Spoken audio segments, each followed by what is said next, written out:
Water restrictions return in Calgary. We only need a 3% reduction overall. This time, the city is ready to take your questions right in the hardest hit community.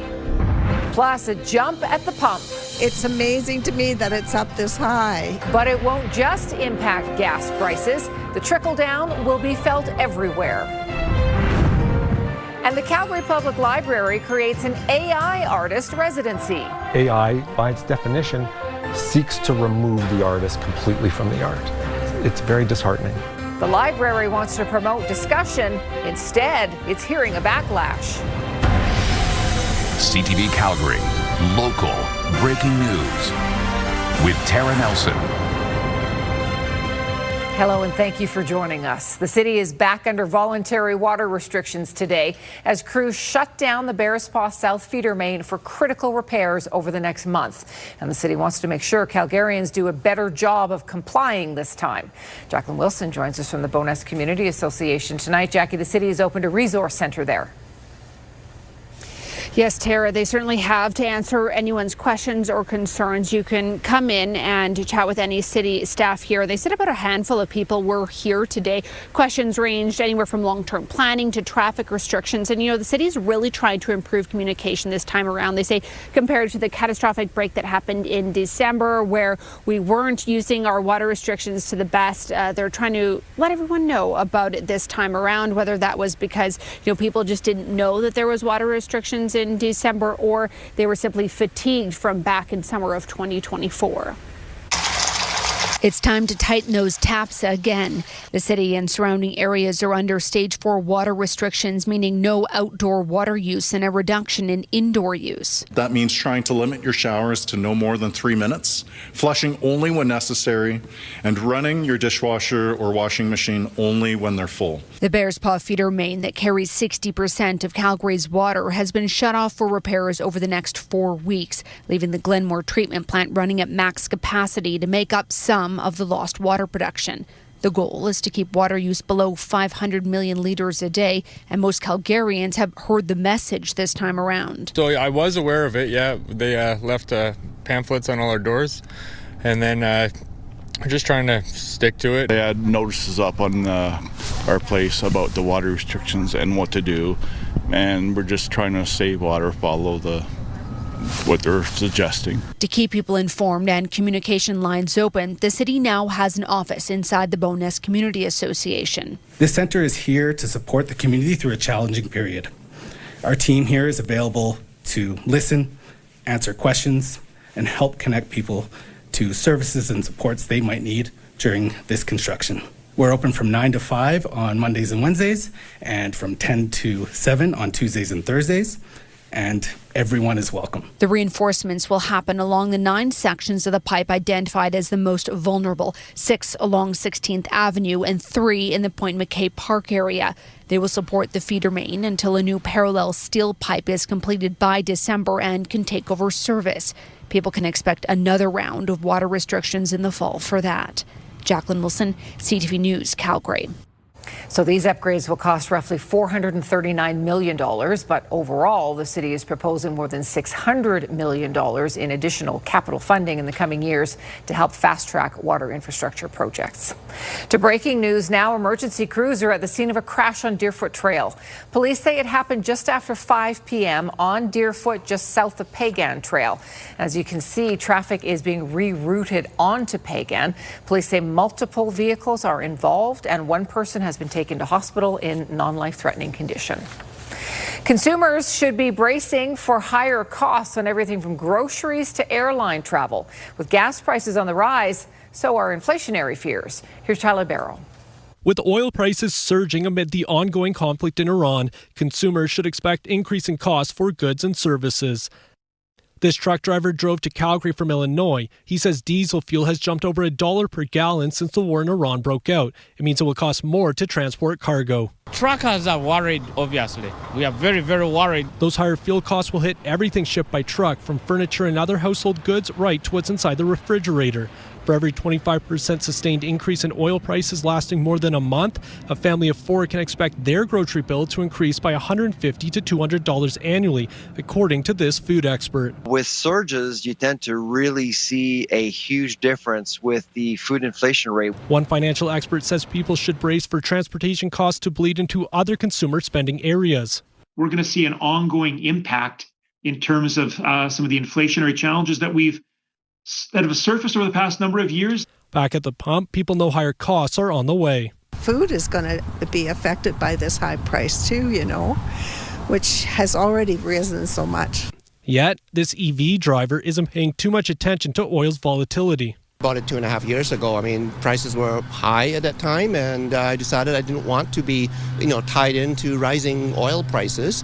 Over the weekend, West Texas Intermediate crude nearly hit $120 a barrel. By Monday afternoon, it sank to around $89. While U.S. President Donald Trump said Monday the Iran war will be over pretty quickly, the volatility is far from it. There's a correction of some kind, but the correction usually doesn't happen until there's some kind of sense of what the geopolitical endgame is. Robert Johnston says gas prices could continue to go up for the next few weeks. Some are predicting $150 oil. As a major producer, high oil prices are good for Alberta and its deficit-heavy budgets. It does look like prices are going to be substantially higher. The province says its budget is intentionally built on conservative oil price assumptions, but these sustained high values could cut this year's and next year's deficit projections. And Tyler joins us now. Tyler, what impact is this having on airlines? Tara, one airline expert we spoke to says travelers heading within North and South America should expect to pay an additional 10%, while some overseas flights could be up to 20% more. But that is with crude oil at $100 US a barrel. Now, another factor in this is airspace disruption caused by the conflict in the Middle East. For instance, a flight heading from Toronto to Mumbai has to be rerouted now, and that is taking an additional 2 hours, using up more fuel. Tara? Okay, Tyler, thank you. The provincial finance minister says despite the high gas prices, it's not enough to trigger tax relief for Albertans. We did some quick math this morning. If oil were to average, say, above 110 for the last 5 days, it could trigger the lowest level of relief. So unlikely, but not impossible. According to legislation, tax relief at the pumps has to happen at the beginning of a quarter. The next one starts April 1st, and there isn't enough monitoring time to trigger it. The finance minister also says there's so much volatility right now, it's important to be mindful that what goes up will come down. Gas prices in Alberta are still near the lowest in the country. On average, we're paying about $1.46 a litre. The price in BC is around $1.73, and that is about the same as on PEI. We had another blast of flurries this afternoon. Danielle joins us now. This is all very March weather. Yes, very Marchy. Really, every 3 days you can expect some snowfall. That's kind of what has been happening over the past couple of weeks and what will be happening. For this last round, yesterday, for example, in the city we ranged from 3 to 8 centimeters of snow. We're going to see these ranges with all these snowfalls where some parts of the city get a little less than other parts. And we got some flurries over these last couple of hours, but as you can see, this is really just fizzling out now for the day. -4 is the base temperature, the ambient temperature, but with the wind chill, it feels more like -7. The skies are starting to clear, and even as that happens, keep in mind, as the clouds clear out tonight, that leaves no blanket to hold in the heat. So with the wind chill tomorrow morning to kick off the day, it will feel more like -14. So a chilly start, but getting up to +2, small chance of late day flurries, and we have a significant snowfall on the way for Thursday. We'll talk more about that coming up, Tara. Good stuff. Thanks, Danielle. Firefighters in Airdrie fought a blaze this morning at a carriage home, 2 garages with living suites above them. Wow, video from a CTV News viewer shows the building engulfed in flames. A woman and her dog escaped safely. The building was a total loss, though, and 2 vehicles in the garage were destroyed. Nearby structures also have some damage, including melted siding. No one was hurt. The cause is under investigation. And fire prompted the evacuation of a downtown Calgary hotel. It happened around 8 o'clock this morning at the Sandman on 7th Avenue Southwest. The fire department says there was heavy smoke coming from the parkade that was also then seeping into the lobby. The hotel's sprinkler system helped ensure the fire didn't spread. It started in the parkade. You're watching CTV News, Calgary. The province recorded its largest climb in measles cases since mid-July over the weekend.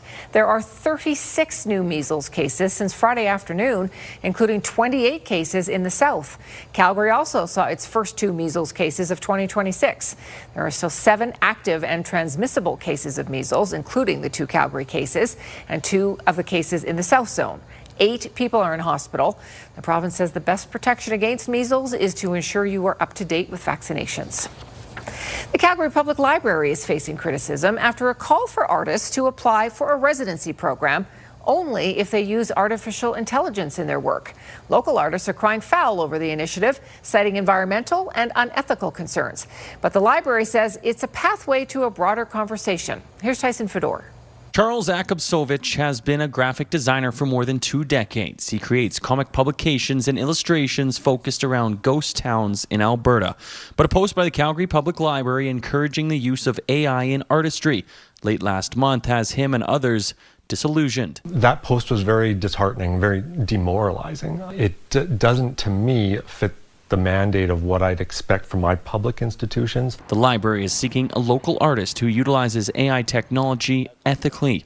It wants someone who has used AI as a tool, collaborator, or in the creation of original work. AI, like I said, by its definition, seeks to remove the artist completely from the art. There are many perspectives on artificial intelligence as it relates to different disciplines, and so we're hoping to learn what this means for the creativity and arts community. It's a 10-week residency, and the artist will be compensated $50 per hour, up to a maximum of $8,000. But artists like Akobsovich says AI is an unethical way to create art, and that the money should be spent on what he calls authentic work. Opportunity is already very slim. They're not always. We have a lot of artists, especially younger artists as well, coming up, are seeing opportunities being more and more rare. We do have other programming that we're planning for other parts of the year to roll out. While the library is defending the proposal, Calgary's mayor shares the concerns from the artistic community. You don't need ChatGPT to tell you why that's a bad idea. It doesn't make a lot of sense to me why we would be going down that direction. And it was the first time I learned of it this morning, but I think it's a terrible idea. It sets a bad precedent.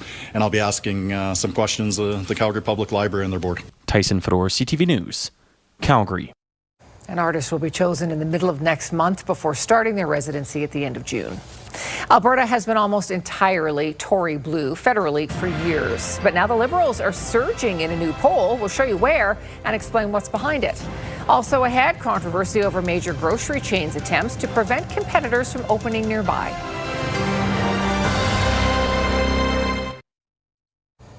A new survey shows more than half of Calgary businesses say talk of separatism is impacting the economy.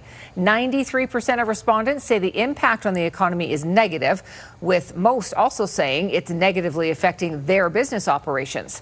Businesses polled say separatism is more worrying than tariffs, pipelines, or costs. There are concerns that separatism could lead to a recession, reduced business investment, and difficulty attracting workers or dealing with other provinces.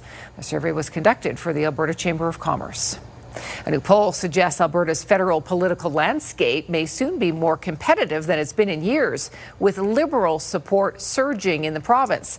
But as Kevin Green reports, the results amplify the rural-urban split that is showing itself across a lot of Alberta politics. The federal Conservatives still lead in Alberta with 51% support among committed voters, but the Liberals have risen to 36%. The Abacus data poll suggests the real political battle is in Alberta's biggest cities. In a way, it's resembling now the kind of urban divide you see in provincial politics. In Edmonton, approval of the federal government sits at 52%, in Calgary 45%, and in other communities in Alberta 30%. In both urban centres, more people approve of the government than disapprove of it. Calgarians we asked were not surprised. Just because things seem to be going the right direction.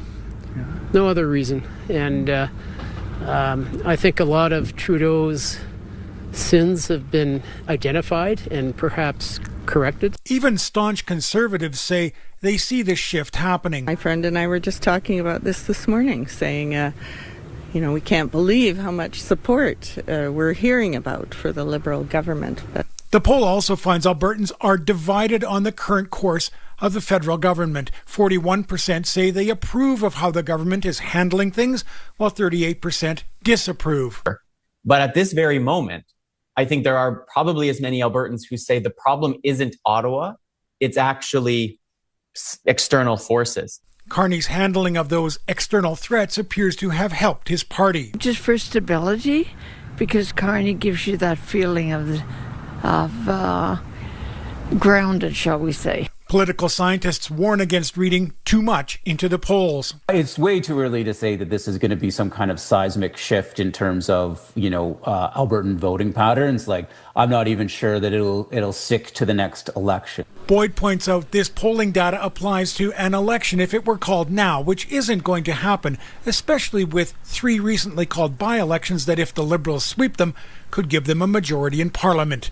Kevin Green, CTV News, Calgary. The Abacus data survey was conducted between February 20th and 25th amongst 1,000 Alberta adults. The margin of error is plus or minus 3.1 percentage points, 19 times out of 20. This is CTV News, Calgary. Let's bring Danielle back in as we look ahead to our 5-day forecast. There's a lot going on. We're getting a little bit of everything. Yeah, we're used to this around this time of year, aren't we? Because even the snowfalls we get vary so differently even across the city. Well, some parts of the city get 3 centimeters and other parts of the city get closer to 10 centimeters. That's really our story with these snowfalls, these past couple of snowfalls, and the snowfall that we're looking at later this week on Thursday. -2 is the ambient temperature in Calgary right now. Feels closer to about -7 with that wind chill. -1 is the base temperature in Pincher Creek, and we're just above the freezing mark. Lethbridge, Milk River, Brooks, Medicine Hat, Drumheller. We are looking at warming temperatures over these next 2 days, and then we drop again.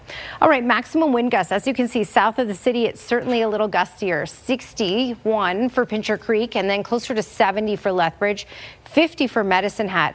Brooks, Calgary, Drumheller, Banff, Red Deer in those 30s. This will pick up to about 40 for tomorrow, and further to the south, we'll tame down a little bit. 50 kilometer per hour gusts, maybe 60 in Pincher Creek. Lethbridge over to Medicine Hat, looking at 40 kilometer per hour gusts. So still a windy day tomorrow overall, but not excessively windy. We'll also get a lot of sunshine tomorrow, and temperatures will be a little bit warmer as well.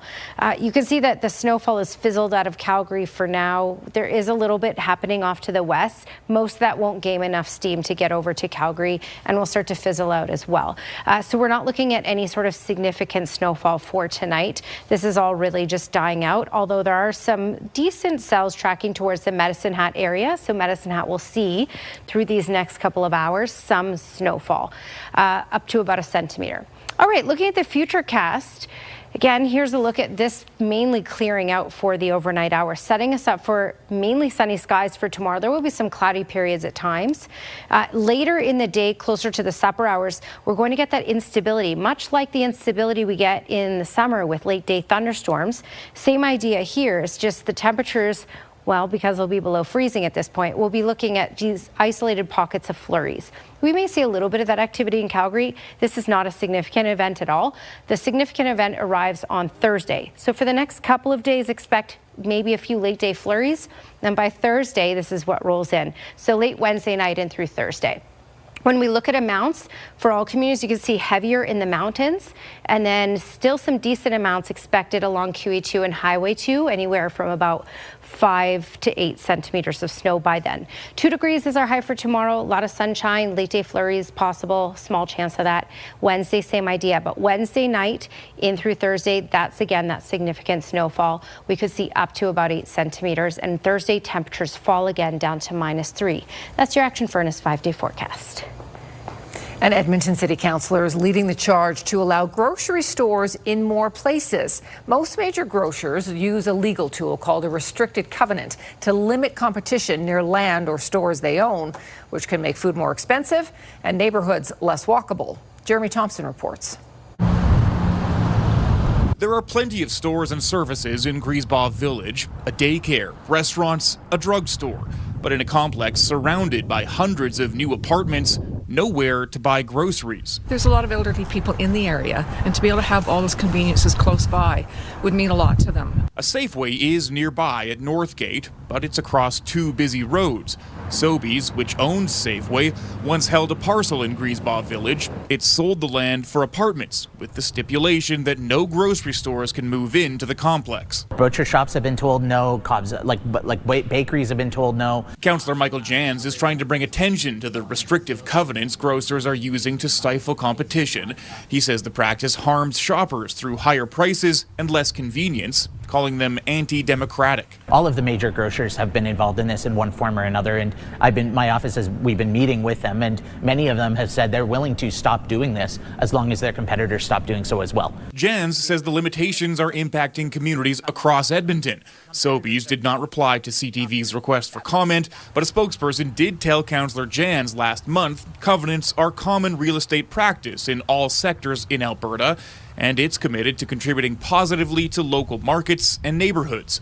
The councillor wants Alberta to follow Manitoba's lead. That province announced a crackdown on anti-competitive contracts more than a year ago. They didn't have that much friction on this topic. Everybody kind of recognized that it's anti-competitive, and it's not one that grocery stores are eager to defend. He'll try to convince council to send a letter to the province about it next week, but that might not be necessary. Service Alberta Minister Dale Nally tells CTV a municipal motion isn't required for us to look at this issue. Since Manitoba implemented these changes, we have been monitoring them closely to see how it could work in Alberta. The minister did not provide a timeline for changes here. Jeremy Thompson, CTV News, Edmonton. Just ahead, a Canadian family's desperate journey to get home. The emotional moments as they cross the border into Turkey. Also ahead, how an eye-catching art display on a frozen Alberta lake became a reality.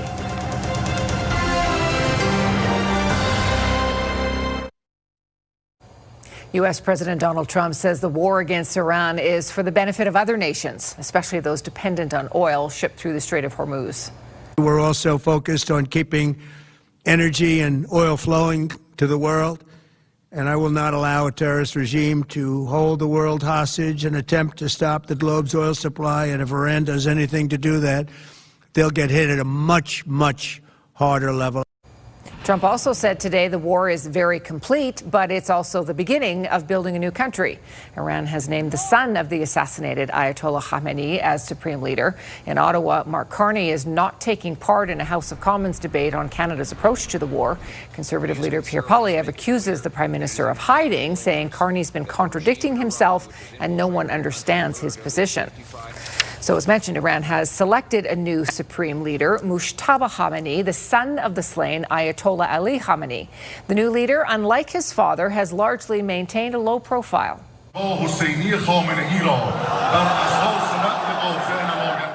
There are very few videos and photos of the 56-year-old, who is the second son of the former leader. Mujtaba Khamenei has never held office or even given public speeches or interviews. His selection will not come without controversy. It's been reported the late Ayatollah did not want his son to succeed him because the Islamic Revolution promised to end the hereditary transfer of power when it toppled the monarchy in 1979. While expected to hold his father's hard line, Mujtaba Khamenei is just a mid-ranking cleric, whereas the title of Ayatollah suggests a very high scholarly level. Israel is already vowing to kill the new leader.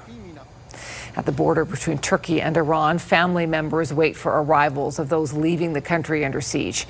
Among them, a Canadian father, eagerly awaiting the appearance of his wife and daughters. CTV's Adrian Gobriel has the story. An ominous black flag blows in the wind on the Iranian side of the Kapakau border crossing, a towering symbol marking a time of mourning for Iran's late supreme leader. On the ground on the Turkish side of the border crossing, war-weary travelers make their way down this long pedestrian passage as they walk towards freedom. Super risky, you know? This Canadian father flew all the way from Vancouver, desperate to reunite with his wife and two young daughters caught in the conflict after they went to visit a sick relative in Iran. I just need to meet them here safe, that's it. If you're willing to wait. A team of Canadian consular officers are also on the ground, offering assistance to those making this precarious passage. The communications are down, the internet is down, so it's very challenging for anyone inside Iran to communicate outside of the country.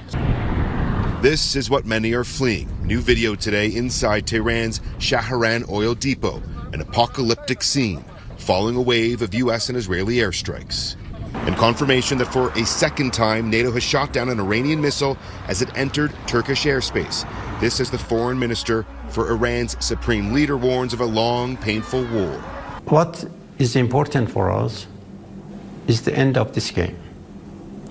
And we are ready to continue that game. As global powers posture, we're gonna go home, Vancouver.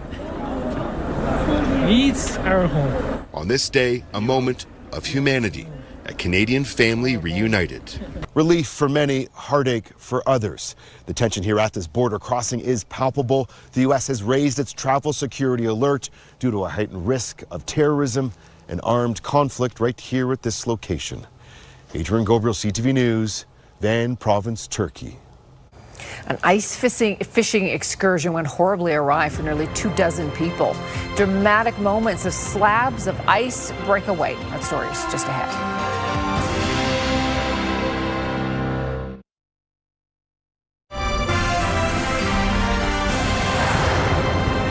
A dramatic video from Ontario over the weekend showing a number of people trapped on ice that broke away.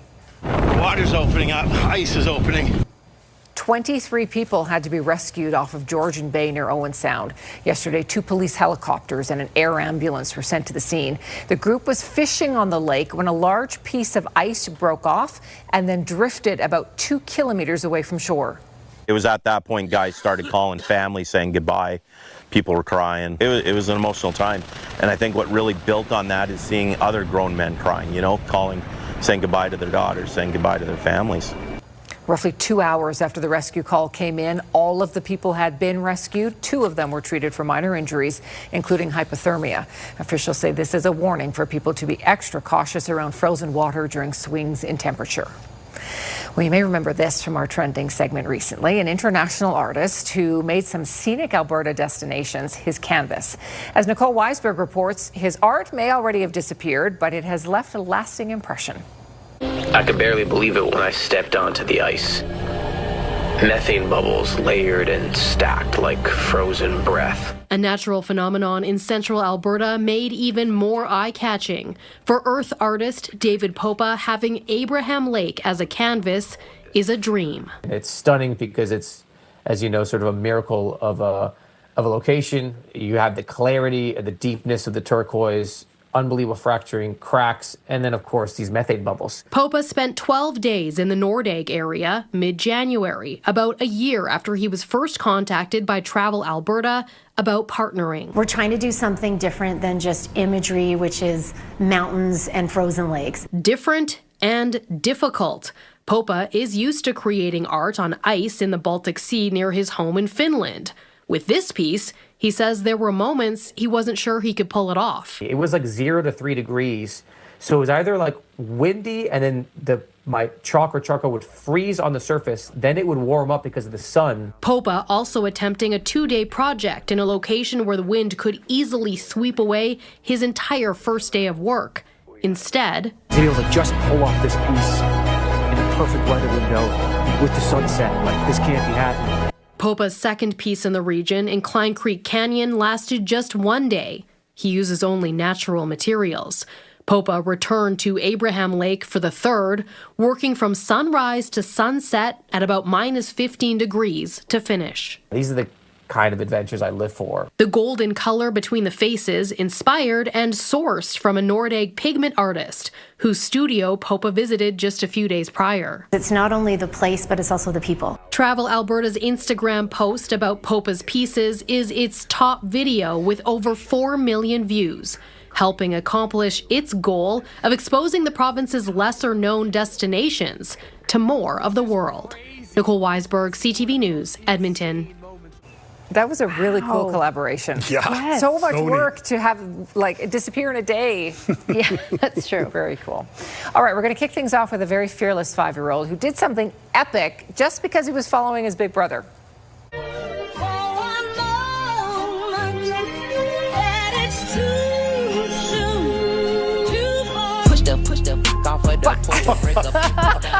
Okay, nobody was expecting that, especially his mom. She was filming the older brother, and then this little one who's following behind does the jump too and nails it. Landed it. He's 5. Aww. Yep. He's only 5. Guess we know what he'll be doing down the road, right? Always got to be catching up to the big brother, right? Mm-hmm. 83 million people have watched that video. Holy cow. Well, the Paralympic Games have kicked off in Milan, inspiring many other amateur athletes to get into the spirit. Come on, Gary. Come on. Clean. Clean. That's it. Good line. Steady. Steady line. What is that? Clean sweep. He's sweeping the floor. A little creativity, some cleaning capacity. This is Amanda and her dad. They are now kitchen curling champs. The floor is clean. Yeah, right on the button. Yep. Good work. Paralympics are on till March 15th, so they can try out a whole bunch of different sports at home. Very cute. Well, National Polar Bear Day has already come and gone, but there is still a reason to celebrate.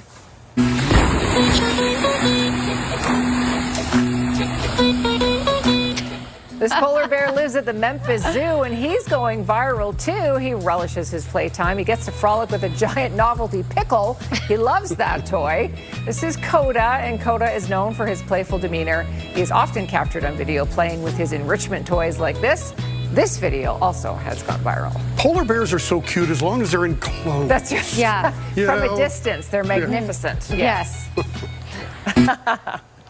Well, rising oil prices are hitting Alberta farmers. Still to come, farmers who haven't bought fertilizer yet could be on the hook for thousands more.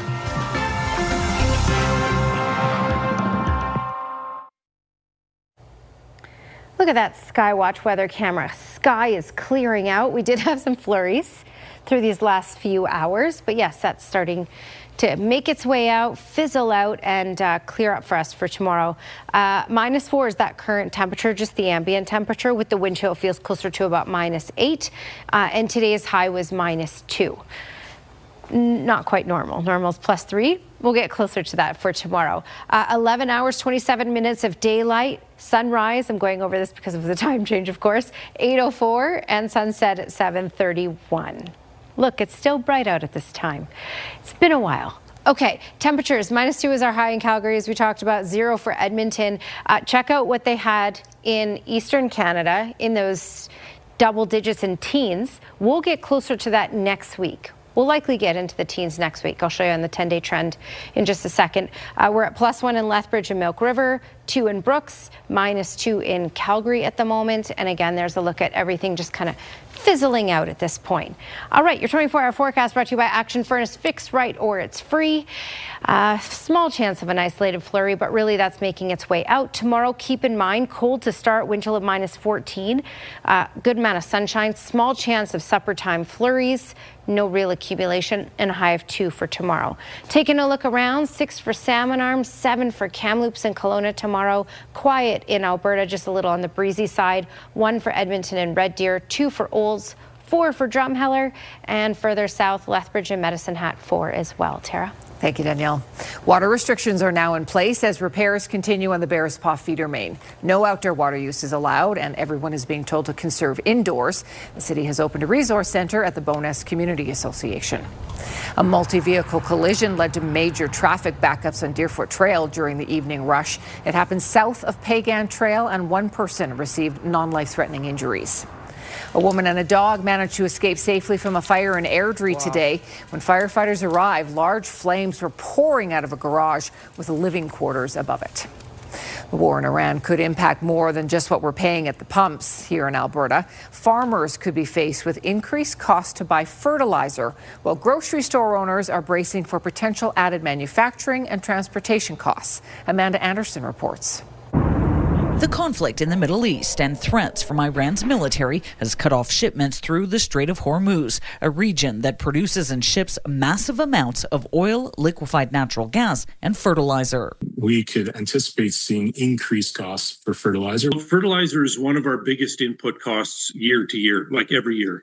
And so if we get say, for instance, if urea goes up 30% or in 1 year, that's a significant impact to our bottom line. Kevin Bender has a farm near Bentley, Alberta. He says many farmers try to buy fertilizer and store it when there's a hint prices could go up. We didn't know that this big spike was going to happen, but I'd say most years we see an increase in fertilizer prices coming into spring. So people will buy in the fall or through the winter and help minimize their any cost increases that might occur. Bender says farmers always find a way to manage, and it could mean planting crops that don't require the same fertilizer product. He also says rising diesel prices will have a minimal impact on his farm. At the Italian Centre shop in Edmonton, Teresa Spinelli is keeping a close eye on oil prices. Like last time this happened, when there was a boom in Alberta with the oil prices going over $100 a barrel, we noticed that our freight company started charging a surcharge for the extra gas, and then we also noticed that our suppliers started charging more, especially if they're production and they're using oil and gas. Costs the shop tries not to pass on to customers. Spinelli says it could be weeks before she knows how oil prices will impact her costs. Supply chain consultant Brent Willett believes the impacts on consumers will be very small compared to what they faced during COVID. COVID was also about scarcity, not just pricing. We're not going to have a scarcity issue. What we could have is cost impacts along those supply chains. So going forward, organizations, specifically those in Canada, are much more resilient than they were 6 years ago. Amanda Anderson, CTV News, Edmonton. The price of oil took a turn late in the day. BNN Bloomberg's Marilla Fernandez has the details. The price of oil whipsawed today on events related to the Middle East conflict.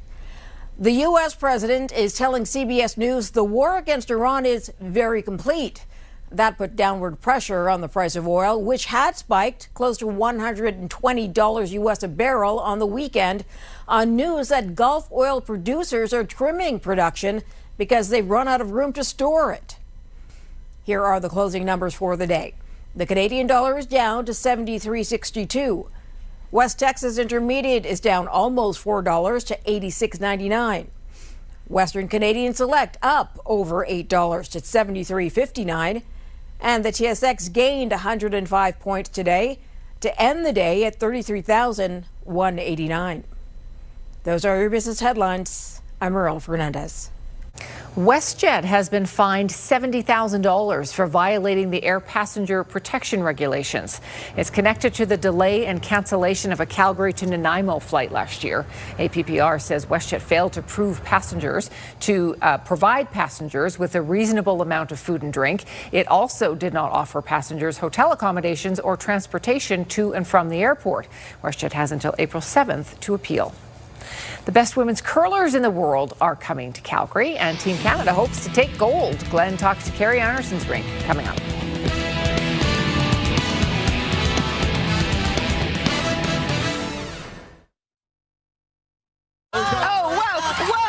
Nathan Martin, Nathan Martin. Oh my gosh! It was a photo finish at the Los Angeles Marathon. Only about one step separated first and second place. American Nathan Martin surged to the finish line to pass Michael Camo of Kenya. It was the marathon's closest finish ever. Wow. The Calgary Flames are on the road for 5 games. Glenn is back with us, and Glenn, that road trip gets underway today. Tara, the Flames starting the road trip against Alexander Ovechkin and the Washington Capitals. The Flames, another new face in the lineup tonight. Victor Olofsson, who was acquired from the Colorado Avalanche in the Nazem Kadri trade, is in there tonight. Caps open up the scoring in this game. Devin Cooley, he'll make the stop from the point, but the rebound goes right to Hendrix Lapierre. That's his third. Caps up 1-0. Caps make it 2-0 midway through the first. Puck bounces off Protas right to Tom Wilson. No chance for Cooley there. His 24th 2-0 for Washington, and the onslaught, it would continue in the first period. Justin Sordiff wins the battle along the boards, feeds to a wide open Connor McMichael, fires it past Cooley. That's his 9th. All Caps in the first 3-0. But give the Flames some credit. They came out much better in the second period. Ryan Strome to Olimata, over to Matvei Gridin, and he beats Logan Thompson. The Flames on the board, it's 3-1. Late in the first, the Flames are shorthanded, but they're the dangerous team. Michael Backlund springs Blake Coleman in on the break, and he beats Thompson with his 15th, cuts the lead to 3-2. Same power play, Flames strike again, this time Joel Farabee in front to Yegor Sharangovich. That's 2 shorthanded goals for the Flames. ties the game at 3 after 2 periods. That's where we stand right now. Flames continue the trip tomorrow night as they're in New York to face the Rangers. Well, next week, Calgary will host the BKT Tires World Women's Curling Championship. It's the second time Calgary has hosted the World. The last time Calgary hosted the World Women's Curling Championship was in 2021. It was played behind closed doors due to COVID-19. Carrie Anderson and her rink are hoping for a better experience this time around. The cardboard cutouts weren't ideal, but we're just super excited for it, and we're changing it up a little bit. We got an Airbnb instead of staying at that same hotel where we lived there for months and months. So we're super excited, and a lot of our family and friends are coming, and we're going to have so much support in the stands.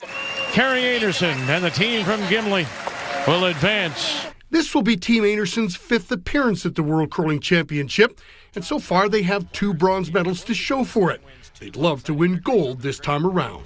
You don't know how many times you're going to be in this position. To make the most of it and to come home with a victory, I think would mean so much. Team Anderson will be one of the veteran teams at this year's Worlds, and they're hoping to use that to their advantage. We're one of the oldest teams in the field, which is kind of strange to say. Bit of a new guard coming in with some of the teams. So, like I said, just lean on our experience and just start the week with confidence. Lead Carly Burgess will make her debut at the Women's Worlds, but she does have international experience, winning the World Junior Curling Championship 3 times. It is a long week. There's mental and physical emotions, but I'm just really excited that I get to play along the girls that have been there and have experienced it. So, I think it'll be a fun week. The World Women's Curling Championship runs from March 14th to the 22nd at the Markham MacPhail Centre at Winsport. Calgary Wild FC will have a new coach next season. Lydia Bedford, the head coach, leaving the team. She's accepted the role as head coach of England's women's under-23 team. First assistant coach Sinead McSherry has been promoted to interim head coach, and Caitlin Pavone, she has been hired as the club's director of football operations. So some changes with the Wild. Good stuff. Thank you, Glenn. Yep. So let's get one more peek at this forecast, Danielle. Let's do that. We'll start with the 5-day. I did promise the 10-day as well earlier, so I'm going to get to that. 2 degrees for tomorrow, just a good amount of sunshine, some cloudy periods, small chance of supper time flurries. And then Wednesday night and through Thursday, that's a significant snowfall. Anywhere when you count Wednesday night and Thursday, snowfall anywhere from I'd say 5 to 8 centimeters of snow in total. Plus Thursday, cooler, a high of -3. Here's a look at your 10-day trend. And we're mild for the next couple of days. Then we take a drop for 3 days later this week. And then we're into the teens likely by late next week. So warmer weather to come. Okay, Weather Window brought to you by Lux Windows and Doors. Crafting quality windows and doors for your style, budget, and Alberta's climate. And Shannon George sent this one in from Granham, which is just south of Clare's home. Good amount of snow fell Sunday there. Thanks for your company tonight. Have a great evening. We'll see you tomorrow.